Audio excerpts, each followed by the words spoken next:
Expert in dry wit and humor and purveyor of urban cool, Fran Lebowitz, the cultural satirist, will be appearing for one night only in Pittsburgh. This is happening at the Carnegie Music Hall on Friday, March 3rd at 7:30 p.m. The star of the Netflix series Pretend It's a City will be in conversation with moderator and writer Damon Young. After the talk, there will be a 30-minute Q&A as well as a book signing. If you don't bring your books, that's okay, because books will be available for sale at the event, courtesy of Penguin Bookshop. Tickets are on sale now at Ticketmaster.com.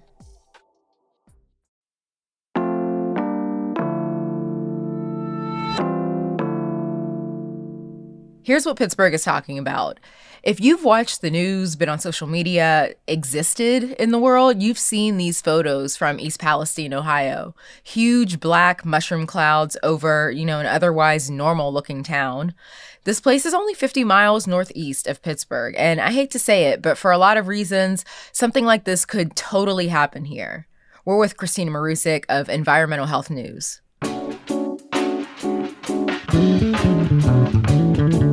It's Thursday, February 16th. I'm Morgan Moody, and this is CityCast Pittsburgh.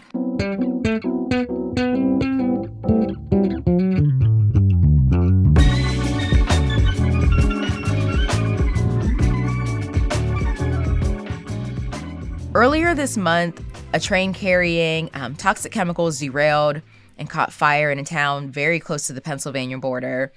Officials there were afraid the burning cars were going to explode, so they evacuated people to do a controlled release of the toxic fumes that were on these cars. Residents are home now, but there are major concerns that these chemicals are in the water, the air, the soil. Christina, I guess just to start, how did this happen? So this happened because of a malfunctioning axle. Something went wrong on the train and it derailed. And rail workers have been saying that there's kind of this culture of cutting costs and cutting corners with regard to safety and inspections that's kind of prevalent in the railroad industry right now, and is one of the reasons that rail workers were trying to strike a few months ago, and that this is likely to continue happening. And in fact, we've seen in the greater Pittsburgh region, we've seen 8 kind of major train derailments, including this one in the last 5 years. Right. What is the timeline like from this train derailing and catching fire to this town being evacuated and kind of where we're at now? So the train derailed on February 3rd, and the train in total was about 150 cars, and about 50 of those cars went off the track. The EPA has said that about 20 of those rail cars were carrying hazardous chemicals, and most of those chemicals are used to manufacture plastics. So, do you know where those trains were going? Yeah, they were traveling from Madison, Illinois to Conway, Pennsylvania. And the evacuation happened shortly after the derailment, or part of it happened. So right after the derailment, about 1,500 to 2,000 residents in East Palestine were told to evacuate, and schools were closed for the week. On February 6th, Ohio Governor Mike DeWine extended the evacuation order to include anyone in a 1 by 2 mile area surrounding East Palestine, and that included parts of Ohio and Pennsylvania.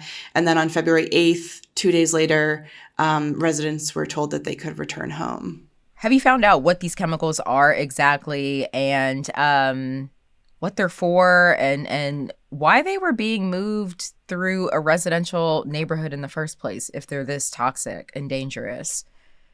So in 2020, there was a request to allow transport of liquid natural gas products and other hazardous chemicals by rail, which had previously been illegal for safety reasons. And activists at that time really fought tooth and nail to stop that, because they predicted accidents like this. They said it's not safe to transport these really volatile chemicals this way. Right. They worried about explosions and chemical exposures. But that effort went through. So now it all over the country, these hazardous chemicals are being transported by rail at the same time that we're seeing rail workers complain that we're cutting corners in terms of safety and inspections and all of those things. What corners were being cut like during these inspections? So in December, the Rail Workers Union, Rail Workers United, tried to strike over, among other concerns, management changes. They say cut inspection time short, making it more likely that a disaster like this one would occur. The strike was shut down by President Joe Biden. Folks have also pointed out that Norfolk Southern Railroad, which is the company that owns the train that derailed and the railroad it derailed on, is owned by hedge funds. And that's an arrangement that incentivizes cutting costs and maximizing profits.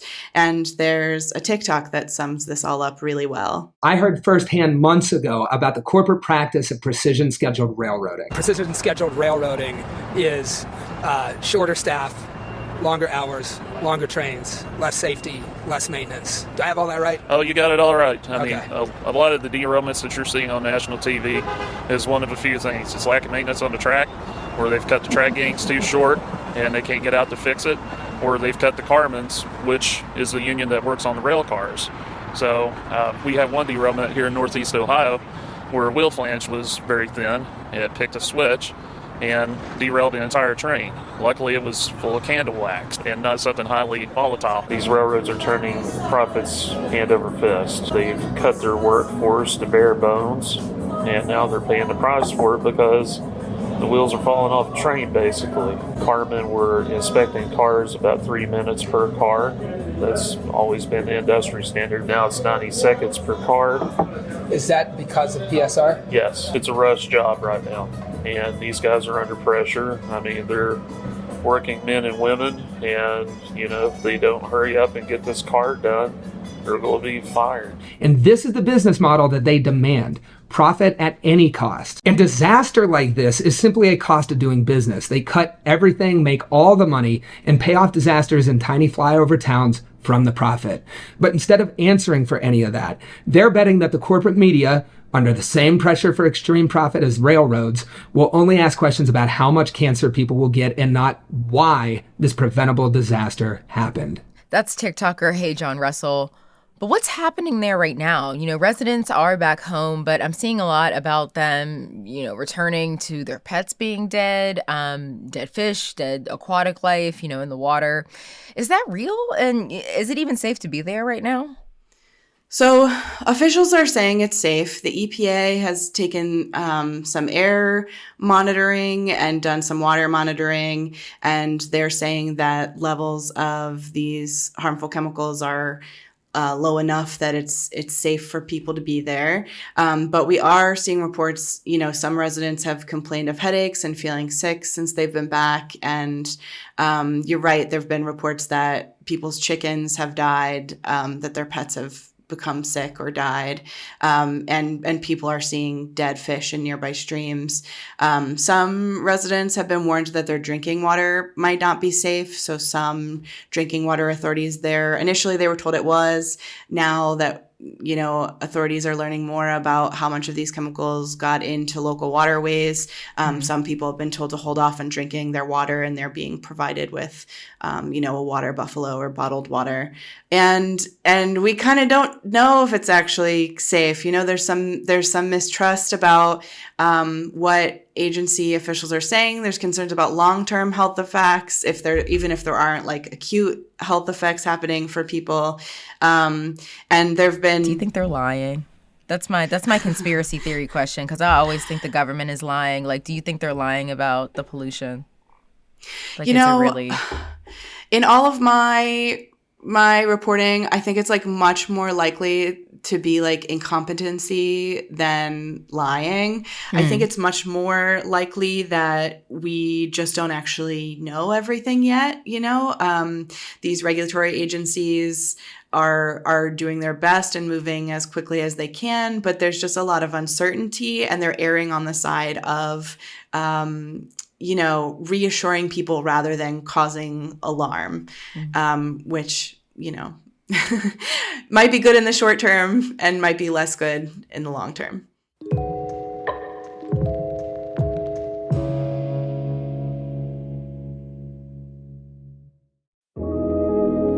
CityCast listeners, newsletter editor Francesca DeBecco here.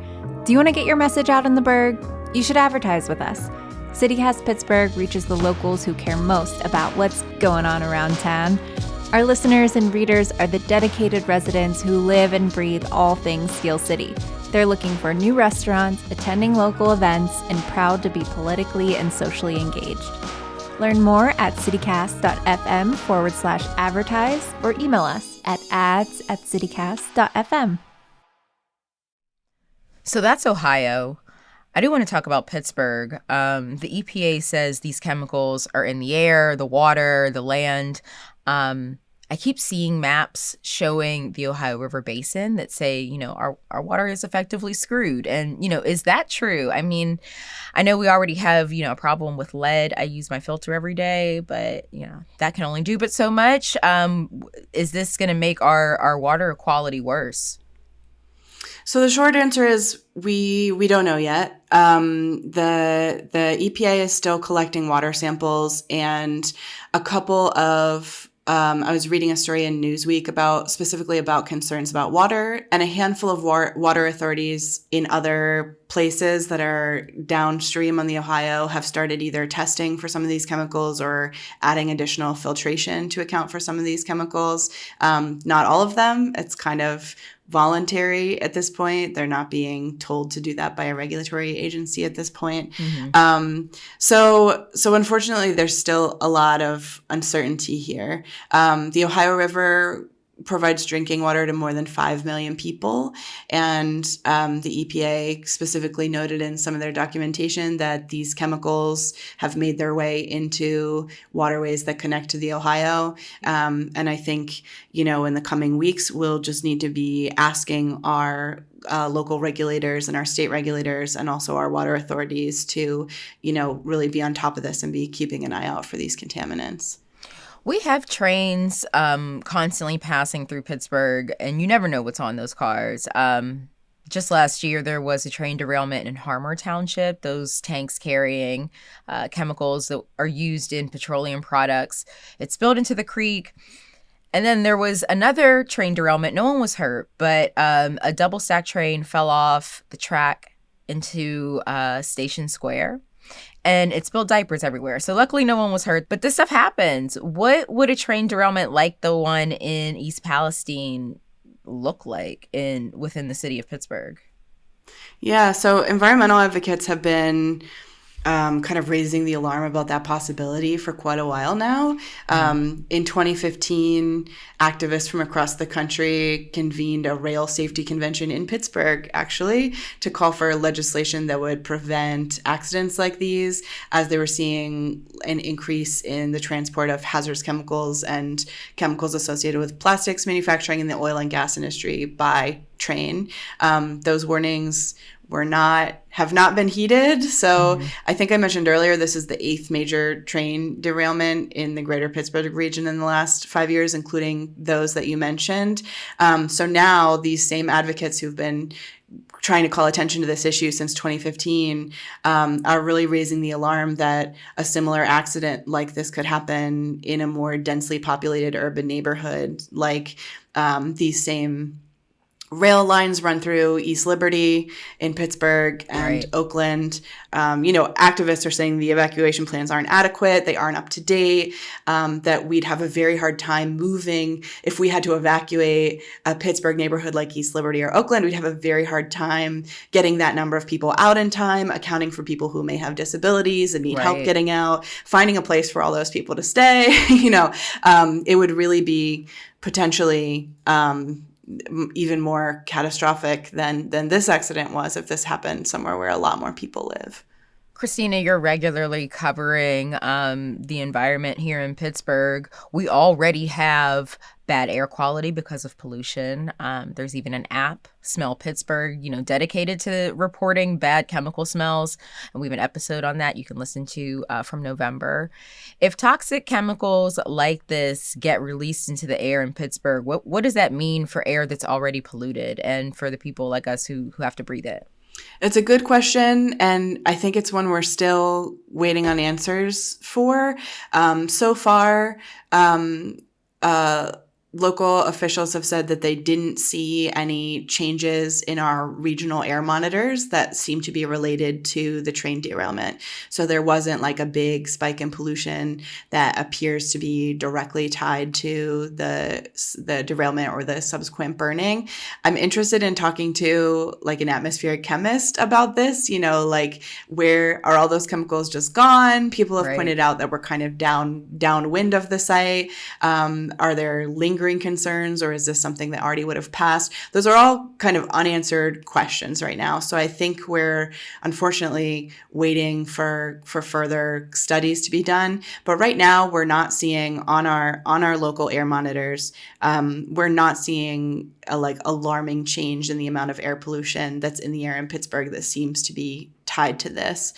So as you said, we kind of generally have poor air quality in Pittsburgh. We had a couple really poor air quality days earlier this week where lots of people were submitting reports in the Smell Pittsburgh app, but it's more likely that those were related to our local polluters like U.S. Steel, the Clairton Coke Works, the Edgar Thompson Mill in Braddock, than the derailment. Christine Marusic is a reporter for Environmental Health News. Thank you for keeping us a little sad and bleak, but also very informed. Yeah, thank you so much for having me on the show.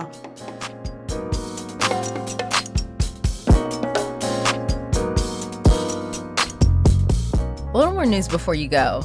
The Shell plant in Beaver County that's been accused of air pollution on several occasions since it went live in November had a flare-up this week. Residents in Monaco were seeing bright flames in the air after the ethane cracker plant said they experienced an equipment malfunction. Back in December, the PADEP gave the company a violation for going over the amount that they were allowed to pollute a year after only being operational for a few months. Environmental groups plan to sue the company that makes plastics for their air quality violations. And if you're having trouble getting an Uber or a Lyft last weekend, well, it's because the drivers are striking for better pay and safer work conditions. One Uber driver from Pittsburgh told WESA the company is keeping a bigger chunk of money from each ride. And that's not enough at the end of the day to keep up with expenses like car repairs. Organizers for the strike are asking local and state officials for laws protecting drivers' pay and their safety.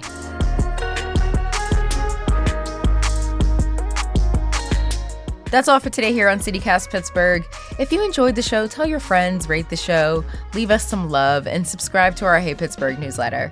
We'll be back tomorrow morning with more news from around the city, so we'll see you then.